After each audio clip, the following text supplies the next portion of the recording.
They came out here to do what? What did you guys come out here to do? What was it? Why?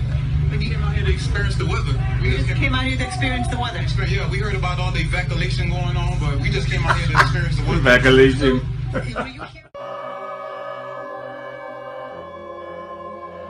We came out here to experience the weather. Yeah, we heard about all the evacuation going on, evacuation going on, evacuation going on, evacuation going on, evacuation going on, evacuation going on, evacuation going on, evacuation going on, evacuation going on, evacuation going on, evacuation going on.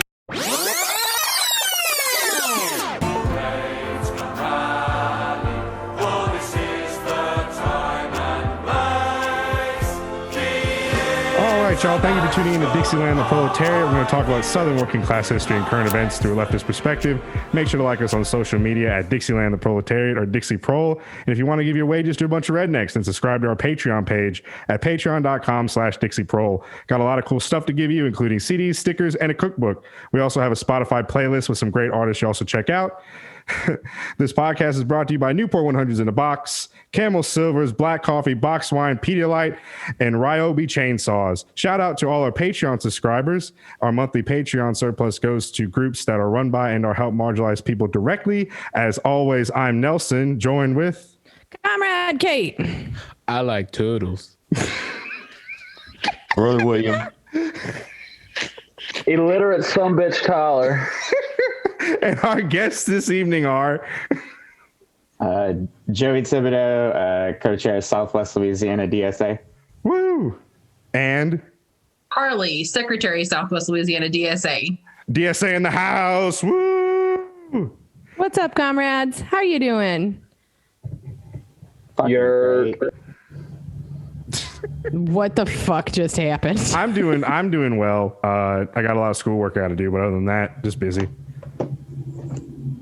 Not shit. Waiting for new consoles. Oh my god. Oh god. How's it there in Louisiana? Lake Charles is a post-hurricane hellscape. I hate it. It is the worst. Yeah. So, okay. Sorry, Joey. I was going to do a bit where I just talked about how it's like not 100 degrees right now. So it's great. Everything's fine. Nothing's bad because it's 67 degrees outside. It's 67 degrees outside? Why is it hotter here? Don't know. That's dog shit. Because Ben Shapiro is there. Weather is fucked up. Wait, where's Ben Shapiro? He's in Nashville. It's 73. I still think it's hotter in Memphis. It's always hotter. It's all the walking. Please fuck off. Please, I hate you so goddamn much, and I don't want to be friends with you. I got that from the second episode you were on. So when I was like, Nelson, I don't like you and I don't want to be friends with you. I think we'll go back to that. If Tommy can probably find that in a previous episode and put that in this episode, flashback. That's totally fine. I'm going to mute myself because I have been told by people I work with I type too loud. So yeah, I want to look up what the temperature is. All right, y'all. While Kate is looking up the temperature, so this episode is going to be about basically what's been going on. It's 68 degrees in Memphis, Tennessee. Oh, hell yeah. You're welcome. I know everyone cared.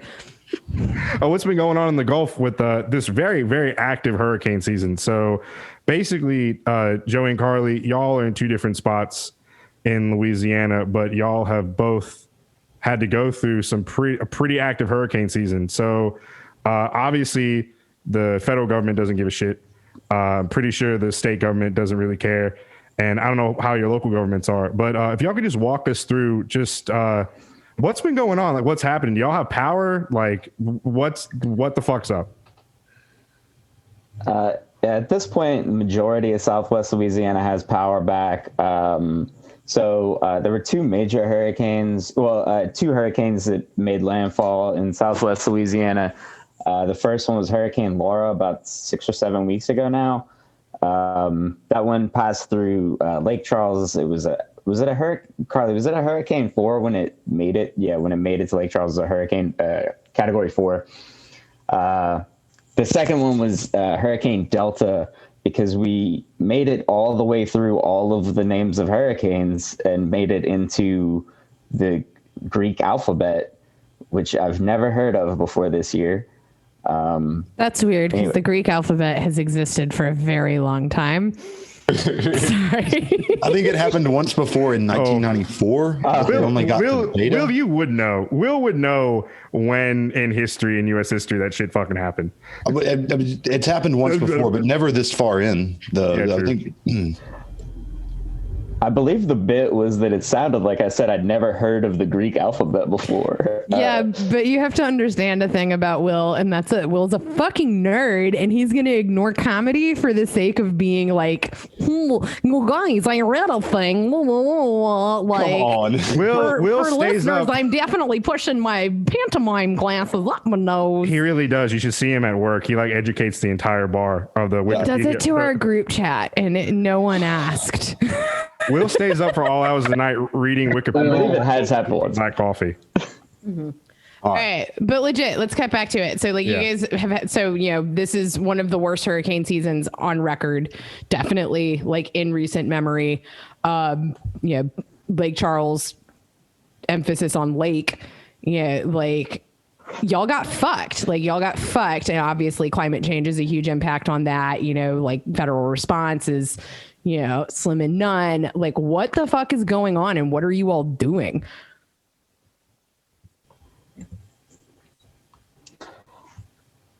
Carly, do you want to talk about what happened in Lake Charles and what it was like immediately after Laura? I actually evacuated for Hurricane Laura. We went to Little Rock, and I think the worst part about evacuation is not knowing what you're coming home to. But when my partner came back to check on the house, no government response. The only people down here were like churches and restaurant owners and stuff like that, running like charity food, like hot meals and stuff like that. Very few places open, everything. It was just so hot down here, and like people were stealing generators and stuff, and just, I know it sounds really bad, but like for something like this, it brings out the best in some people, and sometimes it brings out the worst in people. So it was just like a lot to deal with for everybody, and everybody down here is like traumatized. The roofs, I mean, we just had to face another hurricane. The roofs are all tarped still, like hardly anybody has gotten a roof on yet, and we got another one. So like people for Delta, they took on water through their houses. Like we got more water damage, but some people took on like actual inches of water, like flood water in their homes. And again, no news response. Like this horrible category 4 hurricane happened in Lake Charles, and like no one knew. Like I had friends on Instagram, like see me post a picture of my house, and they're like, what happened? And I'm like, dude, like why is this not on the news? And there's conspiracy theories and stuff like that. And there's this really toxic Facebook group where everybody was arguing about why there's no response. Everything from this is a red state to your governor's a Democrat, but like really? So I don't know, but yeah. So Like, it's part of like the nightmare of 2020 though is that like there is an intellectual and emotional whiplash that I feel like everyone is suffering from. Things are like horrific things are happening at such a rapid fire pace that no one is afforded the opportunity to stop, like absorb and address an issue before 5 other fucking things have happened. And I do feel like that is a huge contributing factor to not being able to focus on legitimate emergencies, because another legitimate emergency happens, you know, within 20 seconds. But also that it didn't hit Houston or New Orleans, that it hit like a more rural part of Louisiana that has less political influence and power. And they have the news on all day at work in the morning. I remember seeing like a blippet of like Delta, and I'm just like, wait, did they have another hurricane? Like I've completely lost track of hurricanes that have hit the Gulf this entire time. Quick question. What's the response been like from like insurance companies, if there's been a response at all? It's pretty dependent on the company. Some of them are getting out pretty fast. We're with Allstate, and they were able to get out like 3-ish weeks after the storm, and that's actually a pretty pretty timely response. We've heard some bad things about other places, and they really dick you on the payments, man. Like that's awful to say, but like, boy, they just get you. And like, they're like, here's $2,000. Oh wait, there's a $7,500 hurricane deductible that you have to pay. So like, you don't forget about that. So some people are like, their damage is like about the same as their deductible. So they're just stuck having to pay out of pocket for all this stuff. And if you apply for FEMA and you have insurance, FEMA tells you to go away until your insurance denies you, and then you can come to FEMA, and then they might still deny you. Wow. So just, it's a real crapshoot with insurance and FEMA and stuff. So, I mean, we kind of lucked out. We did get enough cash to fix part of the house. And then after that, you just get to argue with them and see if they'll cover the rest. But some companies, man, it's just, oof. We were kind of fortunate. Like the back of our house took a pretty healthy amount of damage. We get on the roof like every day right now because there's like water coming in here and here and here. It's a lot, but yeah. There are no FEMA trailers. Like that has not become a reality. Like after Katrina and Rita, there were sort of places where people could live because a lot of people lost their roofs or part of it, lost windows, and then got water damage from rain that came in like a week or two after, and you get black mold set in really, really quick, and it's not livable, and there's no alternative. So like even if you evacuated, the city parish council pulled the emergency evacuation order really way too soon when like a lot of people still didn't have power, and even beyond that, a lot of people didn't have their windows fixed or their roofs fixed, and that took away a lot of the money they were getting for housing to be in hotels or wherever they were staying. And then as soon as that's lifted, your job's calling you back and telling you they want you in work, and you just don't have anywhere to live. They ended up with people coming back to town and sleeping in tents and stuff because they just can't stay in their house. My God. Is there direct pressure from business to your local governments to withdraw things like that earlier so that they aren't having to contribute?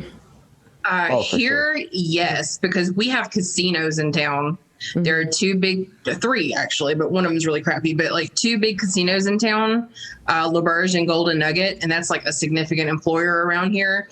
And I'd be damned if those things were not open the day the emergency or like the mandatory evacuation got lifted. When we got called back to Calcasieu Parish, we were all under a boil advisory. Most people did not have electricity. There was spotty water in the parish. And as soon as they end the mandatory evacuation, your insurance will not give you another dime for like evacuation money. Like they make it impossible to stay somewhere unless you are super rich.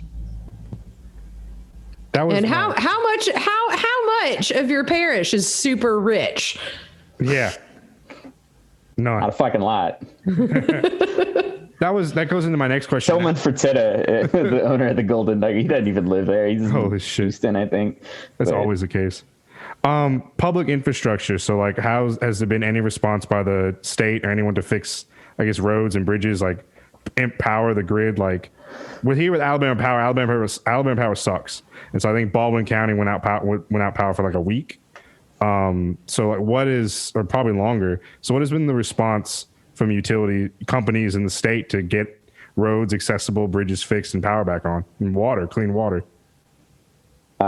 It's pretty slow. A lot of people in the Lake Charles area went like multiple weeks without power. To be honest, it was a hurricane category 4, so like it knocked down power poles. It was like the infrastructure essentially had to be rebuilt, and that's part of what made it. The second hurricane, Delta, wasn't like a crazy high wind speed.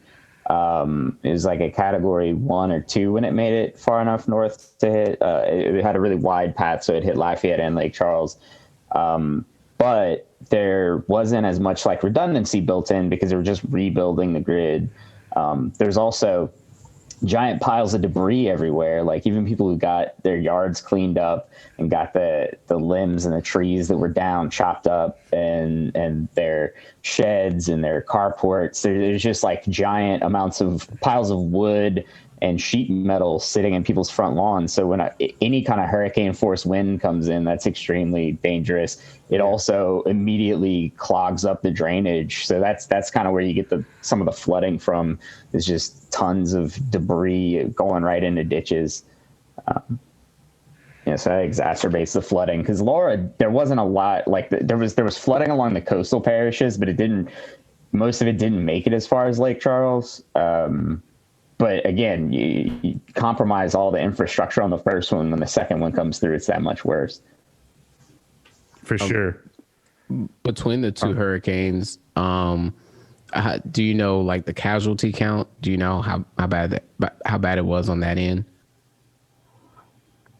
I'm not sure if we know right now. The only things I've heard about as far as casualties, I mean, like some of it, I can't say for sure what, like, people who just aren't normally counted, like homeless people and prisoners and stuff like that. I haven't heard anything about that. The only casualties I remember hearing, Carly, you can correct me if I'm wrong, is people improperly using generators. I heard about that happening, maybe like a dozen or so people who had generators right next to their air conditioning unit or something, and it takes in carbon monoxide. Yeah. Oh, that's so unfortunate though. Like you hear like, probably it's like, oh, what a wingding, but it's like, they shouldn't be in this position of having to do that to begin with. They shouldn't be having to be like in a space where who amongst us, like, Tyler, I'll give it to Tyler. I trust Tyler to operate a generator properly, but the rest of y'all, not so much. Okay, so we own a generator and we've had to operate them before. So thanks, Kate. I appreciate it. Cool. And you're already like you are now, so I'm sure you were inhaling a whole lot of carbon monoxide while it was happening. Oh my God. Yeah, I'm not a man in any regard by any sense of the word man. So I don't even know how to use a screwdriver. Who brought gender into this, buddy? Like, what did this have to do with gender? I'm just saying that, like, we can't take care of ourselves as a people. Like, I only use a generator because of cooking meth in the woods. Yeah, I understand that Tyler knows what he's doing, but the rest of us are a bunch of soft bitches. Okay, I don't know what Kate's going on about, but I've used generators and power tools, and we have a pecan orchard, and so yeah, I've worked with heavy machinery before. Tyler's not the only one that grew up around farm animals. We have a pecan orchard. I love Nelson I almost said your whole last name. Sorry. You don't have a name. Just kidding. Nelson Boobly Boom Gugliomido. Nelson. Is that an insult against Italians? What is always 100% of the time, but no one cares that you're a pecan heir. A Jewish woman prejudiced against Italians in this day and age. Now I have to edit it out. Pecan heir. God. Will, what were you going to say? Oh my God, accidental puns are the best puns. I'm so tired. I shouldn't talk. I'm sorry. Will, were you going to say something, or you just chiming in to be Will? I was gonna redirect it back down to Louisiana. So you mentioned Katrina earlier, y'all. So I wanted to get back to insurance claims, because people don't realize this. And like after Katrina, a lot of people were shocked because the insurance companies were like, "Oh no, you don't have flood damage, you have wind damage," or like, "Oh no, you don't have wind damage, you have flood damage," and they really fucked people over with like nitpicking because they didn't want to pay out because the destruction was so bad in New Orleans. So like, has that been going? Have you heard any stories or like any cases of that happening with insurance companies? Because I think a lot of people found that out the hard way after that storm. Yeah. So if you have mold, you can't say that. You have to say water damage. If you have water in your house, you can't say flooding. It has to be wind-driven rain. They're super nitpicky about that. I would like to know how the fuck else rain gets inside of someone's home. I don't know, but they're being apparently they're knock. Like, of course it's blown in. Like, what the fuck does that even mean? Apparently, some of the infrastructure got wonky, and some people had water come up through the showers and toilets. Like, I've heard tell of that. I 100% believe that. I've had that happen to me before. It's Lake Charles is something else. But I did hear that. But the insurance people, you have to use specific language, and like like it's circulating online and stuff. People are trying to warn other people. They're like, I got screwed over. Don't say this. Don't say this. So at least people are trying to like kind of look out for each other. Mm-hmm. I did look up the death toll from Hurricane Laura. It is 26. That's a couple of people died in the storm. Some people died from carbon monoxide. Some people died from heat related illnesses, being up on the roof, tarping in 3,000 degree heat. Yay, Louisiana. So yeah.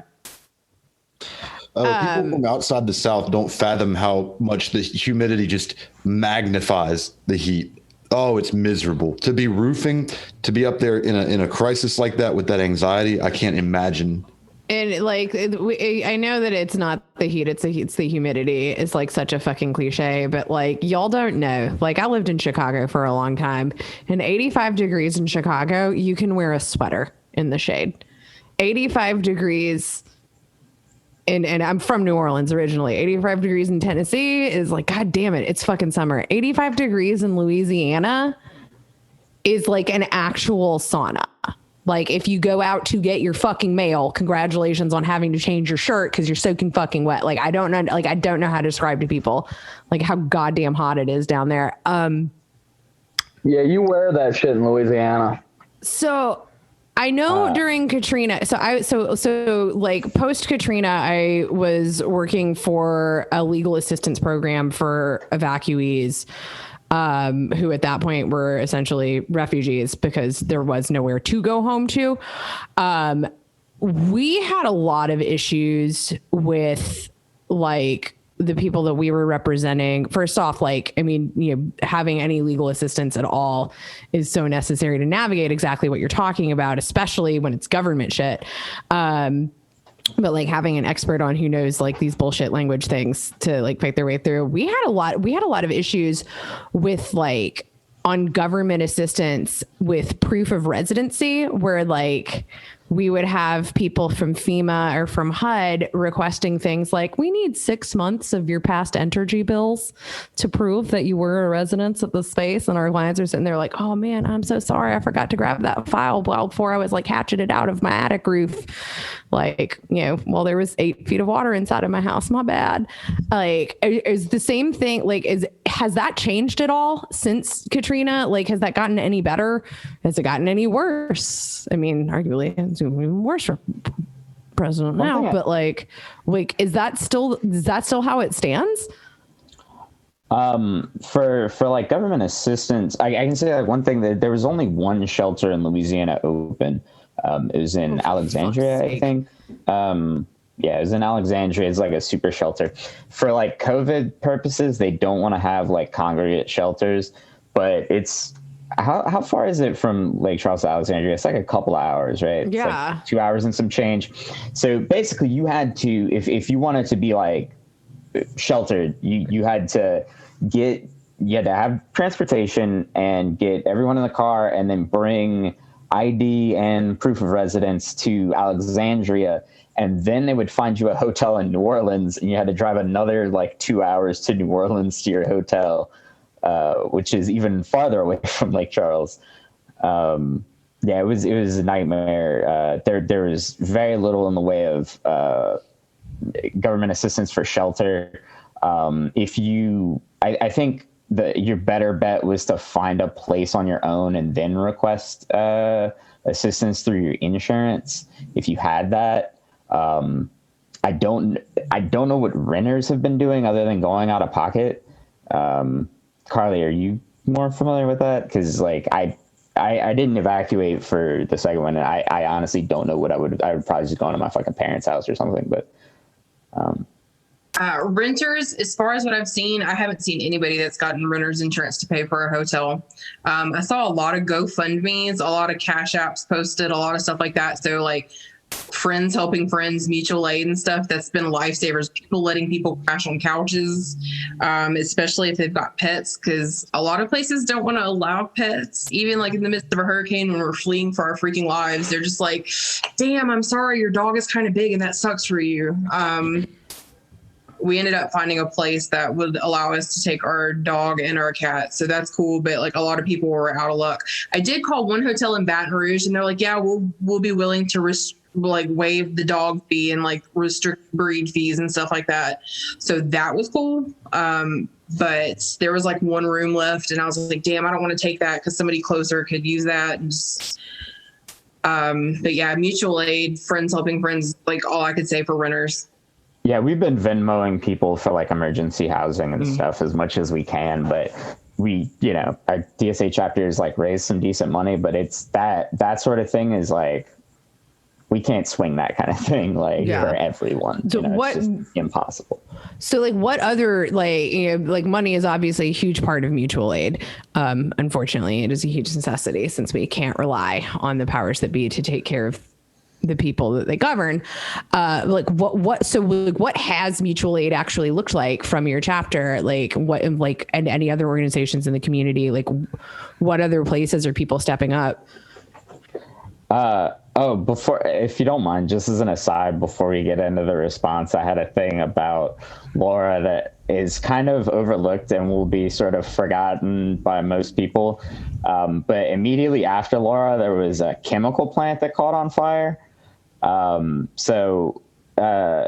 Southwest Louisiana and East Texas are chock full of chemical plants and like petrochemicals and all sorts of just awful stuff. And I think this company made like pool cleaners or something, and it caught on fire, and there was just a giant cloud of chlorine gas over the city for 2 days.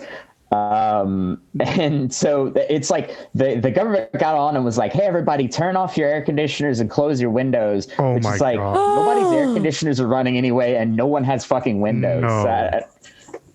Jesus. Holy shit. Yeah.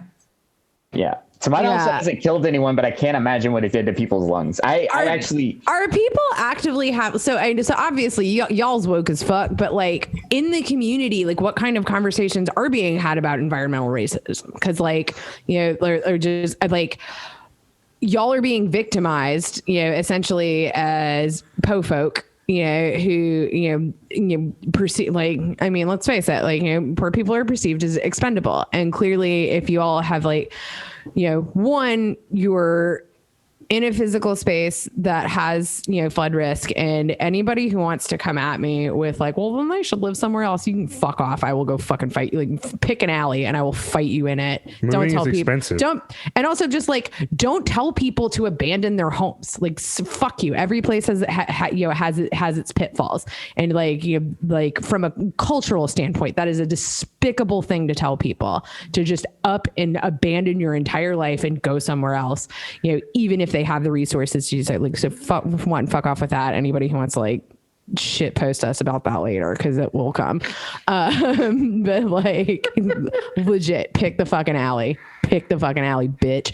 But so it's like, aside, you know, like that as an issue at which, you know, like we have in the last 15 years seen a very, very, very tangible increase in the severity of the number of hurricanes, of the speed of hurricanes, of the damage of hurricanes that is absolutely tied, you know, into, you know, to climate change, as well as, you know, like these, you know, other external factors of like, when the windows do get blown out, you still can't breathe the goddamn air. Like, what action is being taken? Like, what recourse do y'all have right now? Like, I mean, I believe the two of you and that your whole chapter is actively participating in all of this, but like, sorry, this is just going to end in me yelling Green New Deal a whole bunch. So I'm gonna let y'all talk. My question kind of piggyback off that, like specifically, what is your DSA chapter doing? Because everyone shits on DSA, but the only Thank you for getting to the word, like, question part of it, my broken brain.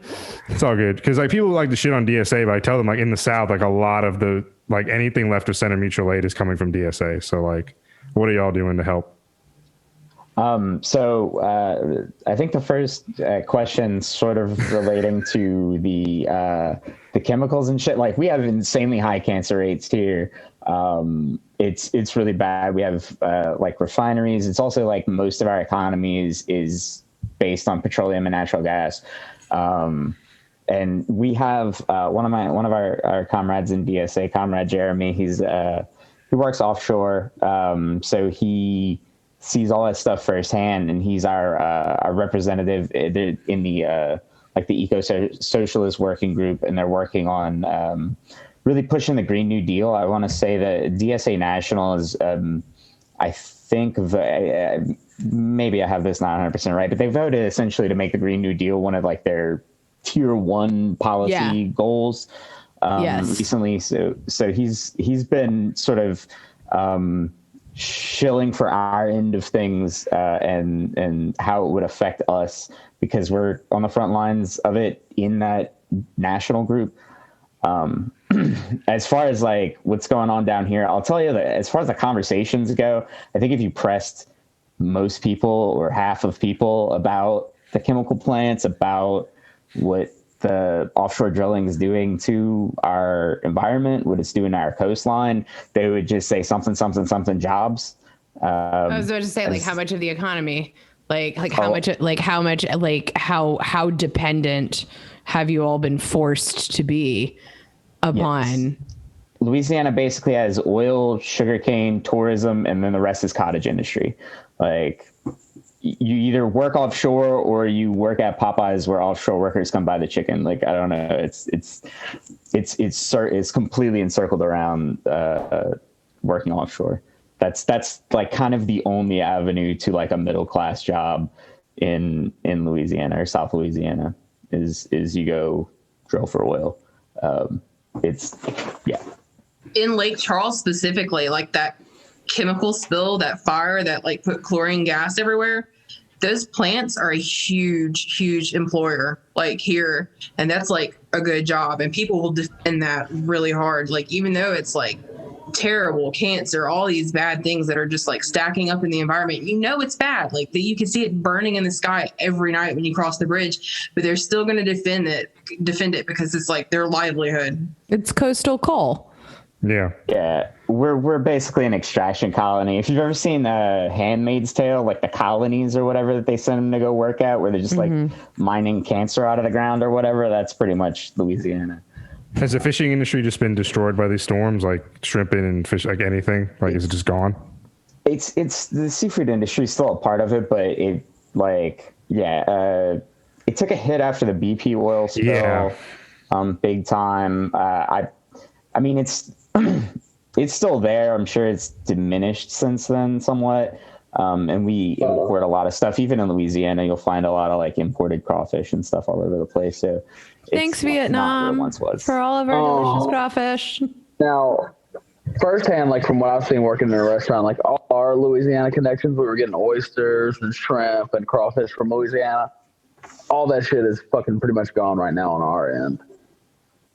They just opened up oyster season in Alabama a couple days ago. To be fair, it's only like the second month of oyster season. So I'm just going to throw that out there. Will already knew that, though.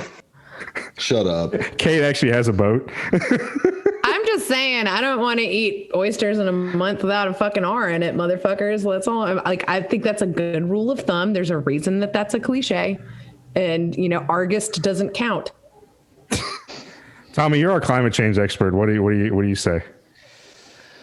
I say the world is fucked. Whether Trump or Joe Biden gets elected, I honestly don't see any of them doing. I mean, Joe Biden literally said during the debate that he's not for the Green New Deal. Like, he straight up fucking said it. He straight up said it. Yeah.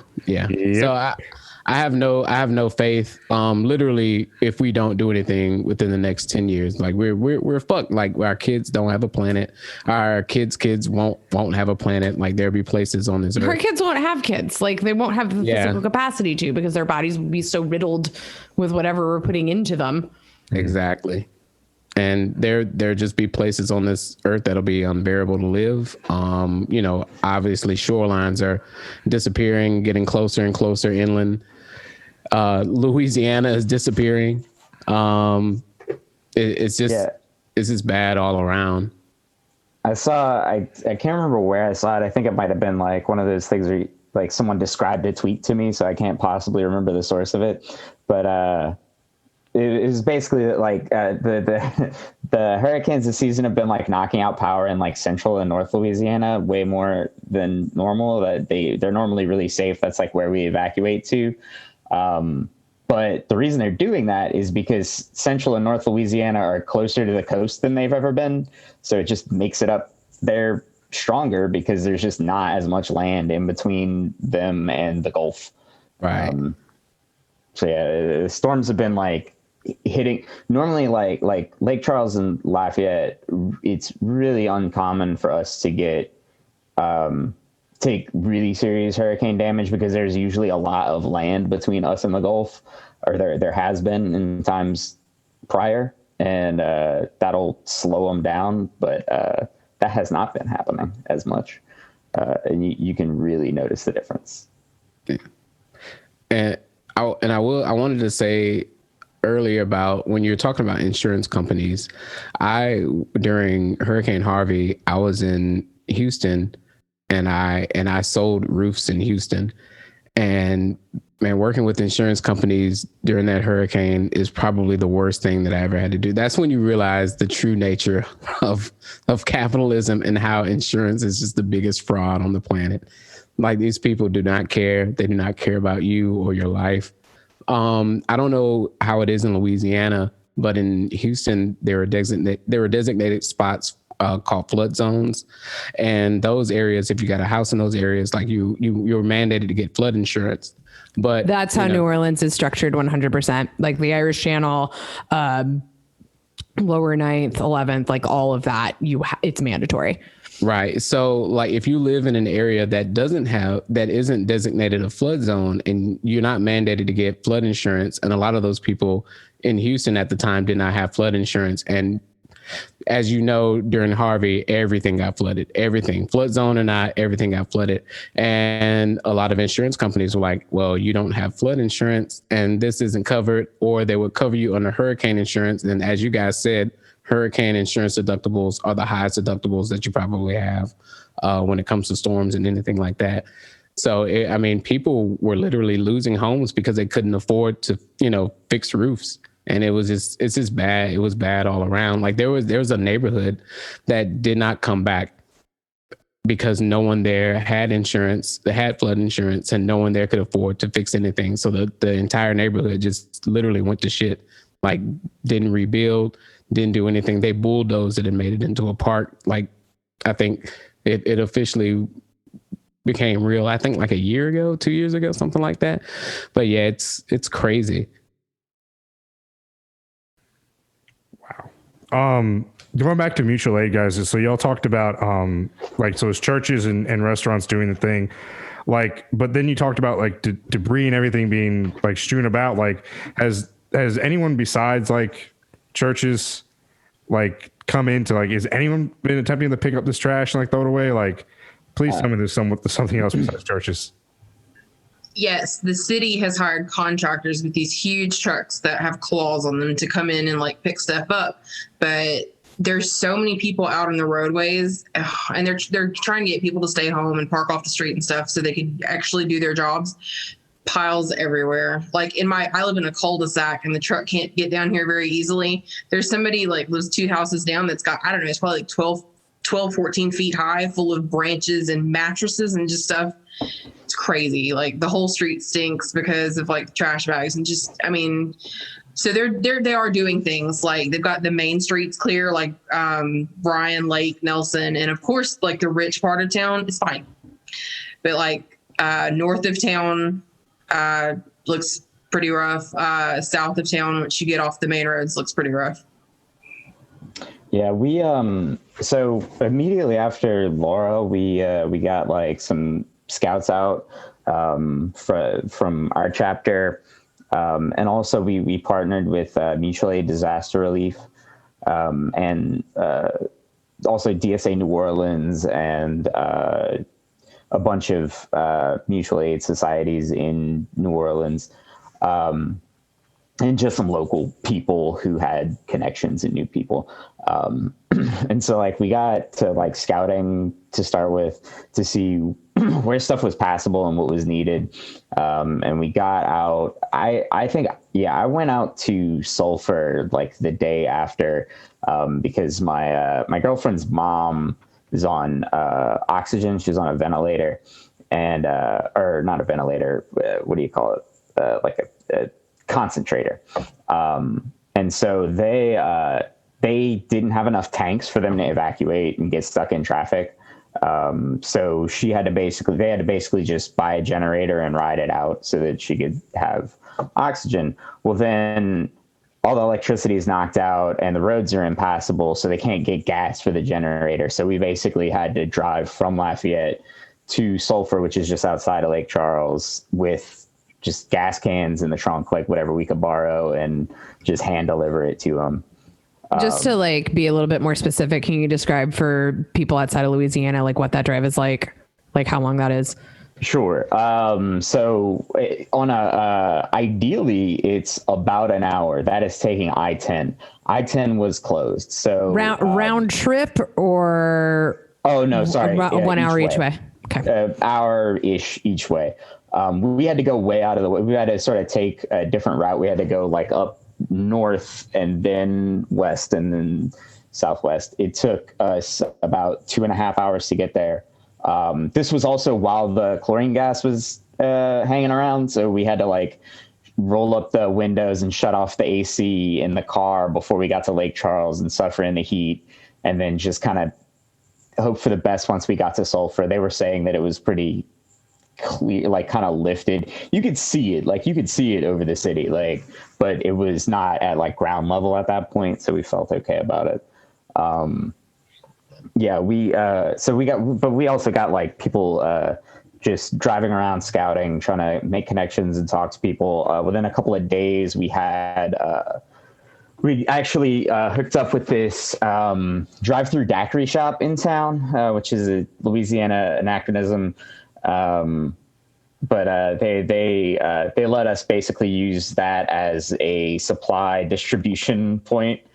And so that was our first sort of hub of operations, where we got, we brought in water, food, hygiene stuff, menstrual products. At this point, again, there's no electricity for most, or basically all the city of Lake Charles. So we had to bring in gasoline, because even like when a gas station would open up and have gas, they would run out really, really quickly. And you would sit in line for like an hour to get any gas. So we're bringing gas for generators. We're bringing all sorts of sort of short-term supplies. We're also bringing out big stuff like generators, chainsaws, ladders, tarps. We started tarping roofs and clearing houses. Our coalition. Do things like gasoline have to be rationed in those moments? Like, are there limits on how much that you can can up and take with you? Well, we were coming from where we were. It was fine. You could get it in Lafayette. So what we were bringing over there wasn't. I'm not sure the gas stations that were open in the area once the roads were even passable. When they started opening up, I know there was one for a while that was getting like a truck every hour at like, I forget exactly what it was. It was a lot of fucking gasoline. Yeah, I want to say it was like Sam's Club or something that had the first gas station that was like consistently open. It would be goddamn Walmart. Yeah. What about price gouging? Price gouging is supposed to get reported to like the Secretary of State or something like that, and very few people follow through on that. And as far as gas rations, it is first come, first serve. And like they don't do anything to like stop people.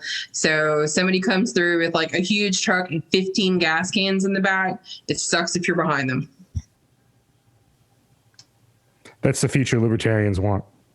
They want anyone who could. Yeah, they want the people who can just come, first serve, all the gas you can get, and fuck anyone else who can't get it. Okay, y'all. So I guess the next question is the overarching thing that's affecting everybody's life right now is the pandemic. So how is the pandemic compounded the horrors that is this hurricane or the hurricane season? Like what's been going on that end? It's pretty hard to social distance when you're trying to rebuild your life, you know? It is hard. We've been really careful about it in our mutual aid effort. And one thing that would normally be a factor that just isn't right now is like solidarity housing. Normally, ahead of a storm, each sort of chapter in South Louisiana would reach out to its members, to anybody on its call list, anybody they knew, just find out our total capacity for like couches and guest rooms and campers and whatever. And we just like kind of weren't able to offer that. Like we tried to find as much as we could in terms of like, if you have, I don't know, like a basement with its own door or something, but like we didn't want to put anybody, we didn't want to ask anybody to take anyone in, and we didn't want to ask people who were evacuating to go live with someone. You know, it just kind of like compounds the problem if you know, get evacuated for a storm and then get fucking coronavirus. Like it's just bad upon bad. Well, it's also like asking people to commit things or to donate or to participate in mutual aid, like against safety and against things that they're willing and comfortable doing. That's bad praxis. Like it just, you know, it puts people in the position of having to say no when they're protecting themselves in good faith, and you can't do that. And it's unfortunate, but you're not wrong. Yeah, and all of our like volunteer intake included questions about have you ever tested positive? If anyone tested positive at any point, like it's possible that was an overcaution, if anything, from us. We're seeing like news about sort of like long cases where people could think they got better and still have it and still infect. Well, they've people, also like they've outright said that like the exposure immunity is realistically only about a 3-month window. Right. So like, no, that's not over. Okay. Hot take. You can't be overcautious about COVID. Can't do it. Right. Yeah, had a conversation earlier today where somebody was just like, well, you know, they only know as much as they know. Like they really don't know a lot about it. And I was sitting there like, and the reaction to that should be super goddamn cautious, you know, because it's just like, if you're overcautious and it doesn't kill people, that's better than just being like, well, I'm going to go with the assumption of a hypothetical maybe down the road. No, you can't be overcautious. Like, good on you. Don't have any weird feelings about that, please. Like right. You did the right thing. I only brought that up because like, other people raise that as a thing, because it's not like, this is sort of for basically like most people involved, this is the first big operation that they've been involved in during COVID. So like normally it's like, okay, team up, hop in a car, go do whatever, you know, like, and that's just not possible. And so like when we're like, okay, if you've ever tested positive at any point, you can do remote work or no contact drop-offs, period. And you know, like some people tend to really like glamorize the on the ground shit. I want to get out there with a fucking chainsaw and tarp somebody's roof and muck and gut and like rip shit out of their house. And it's like, there's a lot of really, honestly, like there's important work that was like as simple as calling every gas station in Lake Charles and calling every gas station surrounding Lake Charles and finding out where the closest gas was, stuff like that you could very easily do from home. There's all kinds of volunteer intake and back-end work that we kind of funnel people into. That's the thing about mutual aid, though, is it's like, you know, people are real apt to jump at the parts that they perceive to be sexy at the, you know, is this the Instagrammable moments of assistance? And that's only 5% of what needs to be done.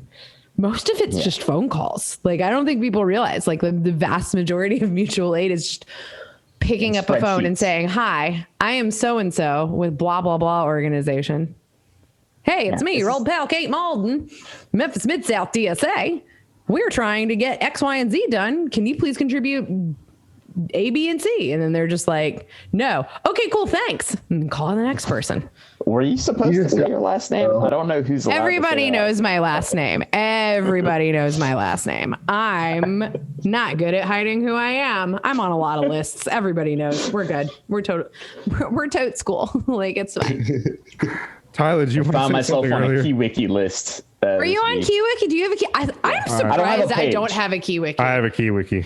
You have I'm on a list. I actually haven't looked at KeyWiki in a while. I'm gonna look. Maybe I am. KeyWiki is. I have a KeyWiki from SPUSA. KeyWiki is, big air quotes, a website that's monitoring anti-Trump activity. Except it's based out of like New Zealand or some shit. Like, yeah, they just like surf people's Facebooks and find where they type something socialist and then make them a page and copy and paste it on there. I want the podcast. It's a hard air quotes, inverted comma, or for our UK listeners. It's basically it's a quote unquote Wikipedia, that database where people take anyone they perceive leftist and they make a page for them, which is mostly just like copy pasta of what Facebook events that they have, replied yes they're going to. So like it's hysterical. Like I would say probably like everybody on our steering committee has one, and it's like y'all have like virtually met most of them. These are not terrifying people, and then it's like characterized like woo. So it's like some people are like, this is stupid. Some leftists like wear it as a badge of honor of like, I got a goddamn KeyWiki, and some people are like, oh shit, I'm on a list. And the correct response is all of the above. Yeah. Yeah. The thing that sucks is I'm on a list, but my name dead links. Like I don't have a page. I'm just in, like they just copied and pasted one event that I was going to, and I'm on there, but they didn't see fit to go to my Facebook page and pull my picture and some primetime quotes that I dropped hot fire on there. Is it like open for editing? Can I, or is God. No, you have to submit a whole bunch. Not that I know this from trying to like find out for myself, but like, no, you have to like, they have a vetting process where you have to like fill out a form to be able to edit it, because quite frankly, I would just like update all of my friends' pages. Yeah, I would run the podcast to like page. be like way more magical. You know? You have to say the 14 words or they won't let you in. Like I'm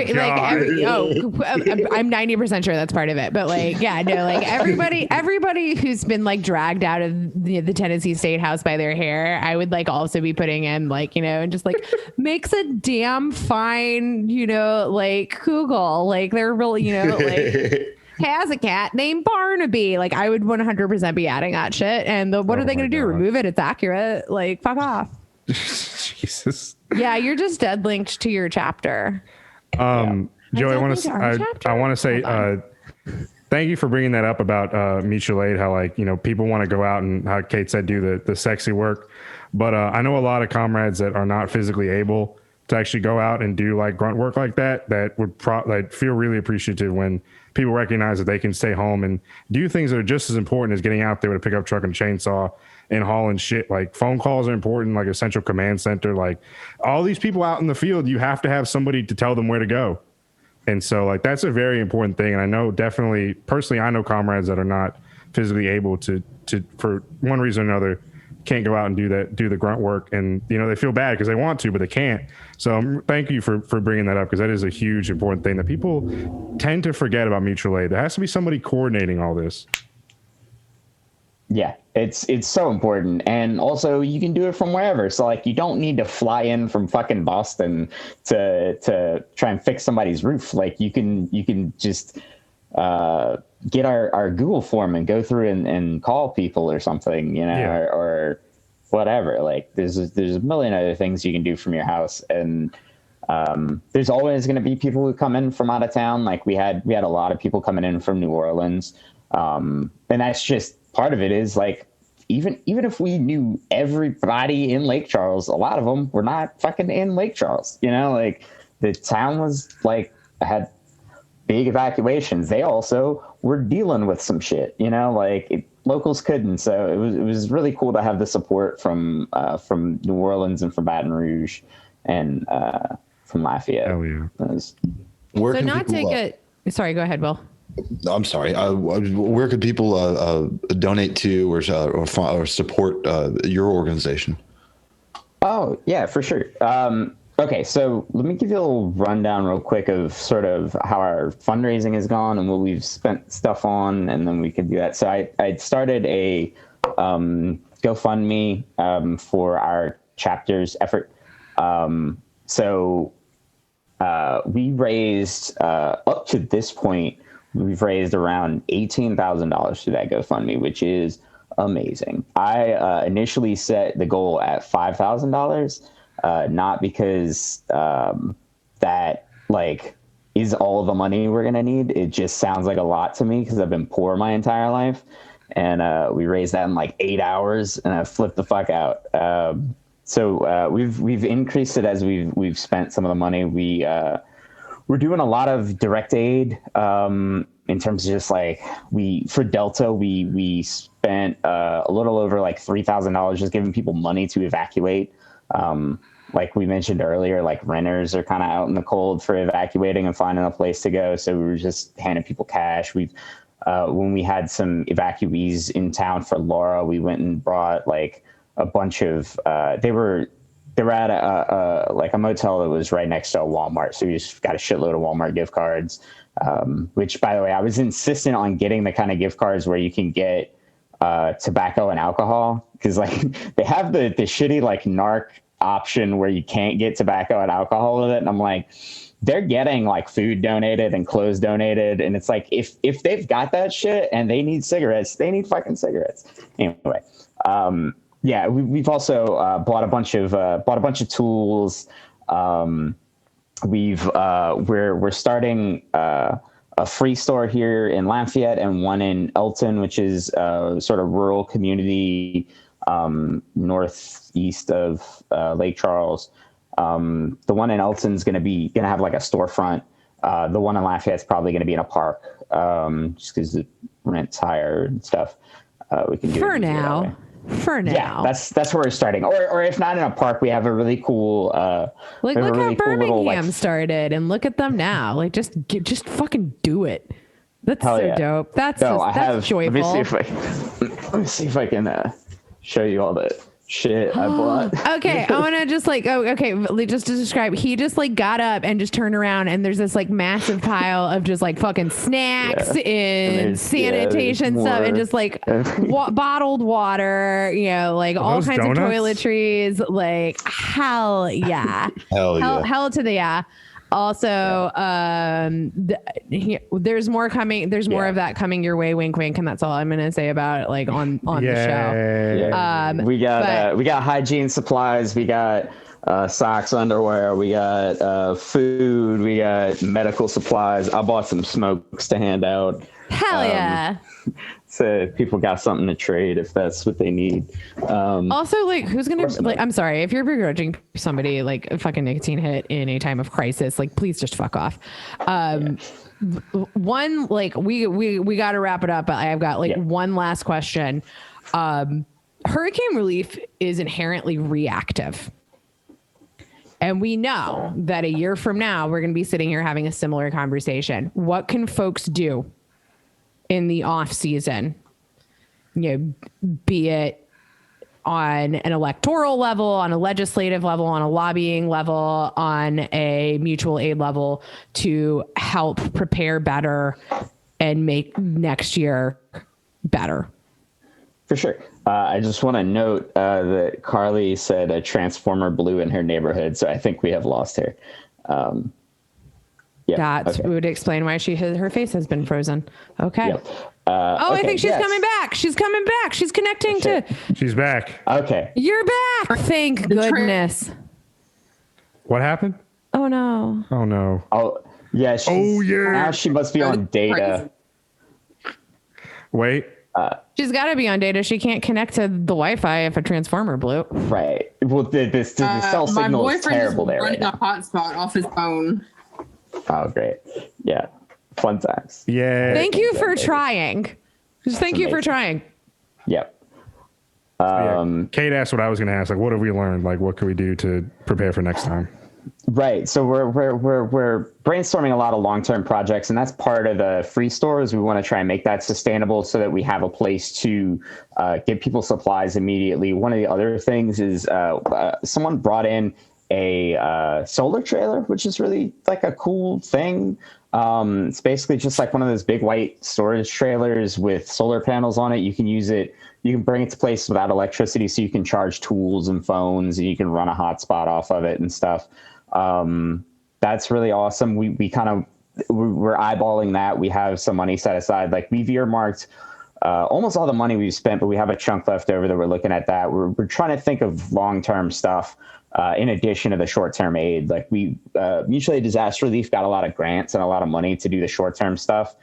So they got out all the like food and water and stuff really, really, really effectively. And so with the money we raised, we're trying to think of how to make our communities more resilient for future hurricane seasons, because they're not going to get better. We know that, right? They're just going to get, like, this is one of the worst ones on record. It beat all the records from 2005, and it's probably going to go downhill from here. So yeah, we've tossed around ideas about getting like sustainable clean water through rain catchers and purification. That stuff's a really big project and requires a lot of money, but it's something we've talked about. It's something that mutual aid disaster relief did to some extent in Puerto Rico. And we've talked about maybe trying to do that in Lake Charles for future storms. We've learned a lot because honestly, we had like our chapter had never done anything quite like this before. I know New Orleans has some amount of experience with it, and we had a big flood in Baton Rouge a few years back that had some experienced organizers, but like I think that our chapter is going to be more ready to go next time. I think along the Gulf Coast, because there was also Hurricane Sally, and so I think a lot of people in Mobile and Pensacola areas and like, you know, Gulf Shores and Orange Beach and all that probably learned a lot there too. I think it's made us all sort of better organizers. I think this is like the biggest project. Like I'll say this, before this point, like our chapter had like snacks at the meeting money. Like we had like $150 for hummus, you know, I mean, that's a lot for hummus, but like we had just like pass the hat money. So we're learning this shit on the fly. I don't know. It sucks. We can't, I'd like to say that we'll build some alternative electrical grid that's resilient to hurricanes. And that's fucking above our pay grade. Yeah, I think maybe being out ahead of the storms is a good idea. I'd say if you have something like that coming, raise money to get people the fuck out of town. Don't be afraid to like ask for money before the storm hits. If people need to evacuate, like see if you can send them a couple $100, like see how many people you can reach and help that way, because having seen firsthand people ride out storms like this, it can be fucking brutal. You and can have be in those a really networks in place too. Just like, even if it's like you can offer safe housing, people are more likely to evacuate if they know there's somewhere to evacuate to. Yeah. And this could all change with the whole COVID factor. If we get some kind of COVID shot in the next few months, maybe next time, you know, we'll all the connections we've made will be couches that people can surf. That'd be beautiful. Can we all think about that for a minute and just y'all can sleep on that couch. That's fine by me. All of you, your entire chapter can sleep on my couch. I remember the before 4 time. I used to do stand-up comedy. That's a thing I can barely remember at this point. You did stand-up comedy? I used to 7 months ago or whatever. See, I'm not going to do the do you knows. That's how I like, okay, DSA inside baseball. That's like how I initially know Caitlin is stand-up comedy. There's so much of that. One of the co-chairs in New Orleans, Benjamin Hoffman, is a stand-up comedian also. And we like Andrew Heelan doesn't like joining stuff, but you know, everyone should check out his comedy because he's hilarious. Even though he doesn't like joining stuff, he's still a good comrade. Who was that? Andrew Heelan, he's in New Orleans. Oh yeah. I know Andrew. Yeah. There's a lot of overlap in New Orleans DSA and the New Orleans comedy scene. And there's a lot of overlap with DSA and just dope ass comedy. Like look at Los Angeles. Like they've got some like little Nicky Martin. You know, you got John Early. Like, oh my God, no. Like people who are actually funny always wind up being socialists because they're good people. But yeah, no, I think you hit the nail on the head with also like apologies. That was like a lot of name dropping of that like will be meaningful to like 9 listeners. But like, I think you hit the nail on the head about learning as you go. And I think like that's kind of like the nature of mutual aid, of community organizing, is you can prep as much as you want. And you can have personally been through 10 fires and the 11th one is different. And you have to like good organizers are flexible and adaptable and resourceful. And so like, yeah, be proud of yourselves. Carly, you are funny. I was going to say, before we go, do you want to hit us with some stand-up? Would that be putting you on the spot? Yeah. You want to do that? No. I just want to. Spoken exactly like somebody who's never done stand-up. Like, what a fucking not a stand-up question to ask. Oh, you're a comedian? Tell me a joke. Tommy, Tommy, you're also not at work. Do you want to sell me a phone? Oh, my God, Kate, don't put my job out there. Oh, my God. You talk about your job all of the fucking time. I never talk about selling phones. Anyway, I never said where you work, and you've absolutely brought it up. So like, fuck off. Anyway, no, the only reason why I asked, because this is a platform and we reach a lot of people. I didn't know if he wanted to put his comedy out there. All 9 people. I was giving him a platform. Echo him in the Joe Biden voice. Okay, so I guess no comment. That's fine. I didn't mean to put you on the spot. I didn't know if you wanted to put it out. I'm rusty as shit. It wouldn't be funny. But if you want, I sell buttons and stickers that I make. They're cool. You can go to etsy.com/shop/agitpropcomic and I like my that. shit there. You can email me all the links that you want. I can drop them in the show notes. Yeah, for sure. I'll give you way more important shit than my fucking buttons. But add the buttons. Sure. Add the buttons. Those two. Yeah. I'll send you the GoFundMe and like our volunteer intake and things like that if people want to do some remote volunteering. We're still actively cleaning up both cities. We've got a crew or 2 here in Lafayette, and one's going in and out of Lake Charles right now. If you wanna support that, fucking awesome. I'd love you forever and be your best friend. Also, thank y'all. Can I say that? Thank y'all for. Can I out you for being a donor? Yeah, we tell everybody we donate our surplus. Yeah. Y'all sent us your surplus initially, and that was fucking big. That was awesome. Yeah, I saw it and I appreciated it. Hell yeah, no problem. Yeah, I give updates to the Patreon subscribers on our Patreon, so because we got to be transparent with people's money because people get wild out by that. So got to tell people where it goes. So I already told the Patreon subscribers. So yeah, no problem, y'all. Anytime. I mean, we got to give it to a good cause. So what better cause than to mutual aid from a socialist group that's actually going to help people and not like the Red Cross or some bullshit. We very much appreciate what y'all are doing. Yeah. All right, y'all. So glad we got to sneak in some shit on the Red Cross in there. I'm down for that every day of the week. Fuck them bitches. Yeah. Fun fact, 80% of donations to the Red Cross go to overhead. And by overhead, we mean salaries of people who don't actually participate in running real volunteer work. And those salaries tend to be $80,000 a year or more to sit around at desks and pat each other on the back on the great job they're doing on helping people. 80% of what you donate to the Red Cross, that's what happens to it. Mutual aid, that's where it's at. If somebody needs help, give them the money. Don't do a pass through. There's a lot of fees attached to that. The end. Hey, fucking man. And we're all volunteer. Nobody here takes any of it. Anything you donate goes directly to people. I figure that goes without saying, but just in case it doesn't. All right, y'all. We're about out of time. So any closing remarks before I do the outro and Tyler gets to say his catchphrase because he hasn't been here in forever? Anything you guys want to close with? It was fucking great being here. Thanks for having us. No problem, y'all. Where the fuck are my manners? Thanks for coming on. Thank you. Thanks for coming on, y'all. I appreciate it. It's always good to have fellow DSA comrades on. Carly just went dark, so I think that connection finally went. Oh, wait. Tyler, No, I'm okay. My computer, I'm just using my laptop screen for light. It's okay. Okay, cool.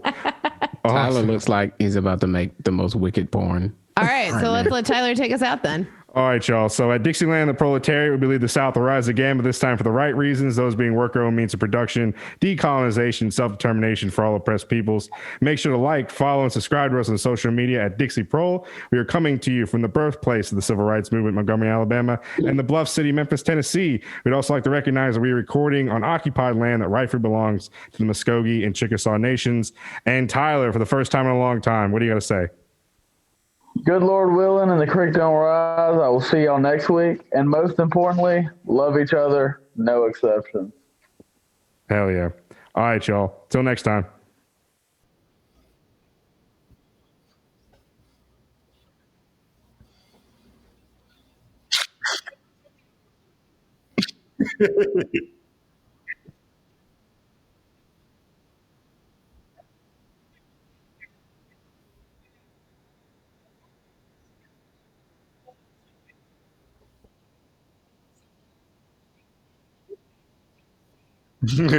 Me and my 12 friends.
The cookbook is awesome.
But oh my God, Megan, you want to get the final word before we sign off? Oh, that's a lot. Tell us why we should all eat meat and not go vegan. No, I will tell you again. No, that is not the moral of the story. We've been over this. No. Oh man. Oh God. All right. So any last words from anybody before we sign off? Before I do this outro? Fuck Blue Horizon, fuck City, and fuck Union Busters. Hear, hear. Hear, hear. Fuck No Evil Foods and Whole Foods and Amazon and everybody. Yeah. Fuck it all. Hell yeah. Fuck it all. Fuck All the right, entire system. Burn it down. All right, y'all. If that's it, Megan, I'm not going to mute you because we want to talk after we're done recording. And did you figure out how to unmute yourself? Who, me? Yeah. Yeah. Okay, cool. Because I'm going to mute everybody while I do this outro. So y'all stay on. We're going to talk a bit after we're done here. But anyway, y'all. At Dixieland the Proletariat, we believe the South will rise again, but this time for the right reasons, those being worker-owned means of production, decolonization, and self-determination for all oppressed peoples. Make sure to like, follow, and subscribe to us on social media at Dixie Prole. We are coming to you from the birthplace of the Civil Rights Movement, Montgomery, Alabama, and the Bluff City, Memphis, Tennessee. We would also like to recognize that we're recording on occupied land that rightfully belongs to the Muskogee and Chickasaw nations. Y'all, I know we were out for 2 weeks, but we are back. We have some great episodes coming up for y'all this month. And y'all stay tuned because we got some cool stuff and everyone will be back, even your favorite comrade Kate and brother William and former farmer Tyler Pig. And y'all, thank you to all our fans. We're getting bigger. We got about 30,000 downloads. We've been doing this for a year now. Actually, I want to say this is our Dirty 30 episode. We've been doing this for about a year. We started with our first episode October of last year, and so we're at 30,000 downloads in 1 year. Thank you all so much. Never thought we'd get this big, and we hope that we have 30,000 more downloads or more come next year. We're gonna keep doing this until we get dragged out and taken away by the federal police and thrown into a camp or shot. So, as Tyler would say, good Lord willing, the creek don't rise. We'll see y'all next time.